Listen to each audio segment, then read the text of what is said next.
Negativchilarim mazza qilib kommentariya yozadigan video olamiz bugun. Nimaga bunaqa deyotganimni oshxonamni ahvolidan ko'rib bilib turibsiz. Aytishim shart emas. Hafta 10 kundan beri tikishga qatnab umuman uydagi ishlarimga ulgura olmayapman. Non qilib ketsam oshxonam qolib ketyapti. Oshxonalarimni yig'ib ketsam uylar qolib ketadi. Uylarimni yig'ib tayyorlab ketgan kunim esa обязательно uyda non tugagan bo'ladi. Nimaga shunaqa? Uyda bitta kelinman. Yordamlashadigan qizim hali juda ham kichkina va mana shu oshxonamning gilamlarini 1-2 kun oldin yuvgandim. Ular qurib qolibdi. Bugun pollarini yuvib, tozalab, birin-ketin oshxonamga gilamlarini to'shab qo'yamiz. Bilaman, hozir ko'pchilik kommentariyaga yozadi. Voy, oshxonangizning ahvolini qarang, sudem deb.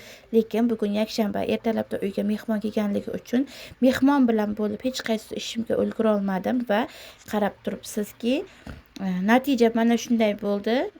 Siz ko'rayotgan 1 minutlik videoni orqasida meni 1,5 soatlik mehnatlarim turibdi. Men obeddan keyin soat 4 larda ish boshlagandim. O'sha mehnat ishlarimni qilib, videolarni olib, do'pposli qilgancha kech bo'lib ketdi. O'ylaymanki, mehnatlarimni baholab, 1 dan 10 gacha baho qo'yib keting va menga obuna bo'lib qo'yishni unutmang.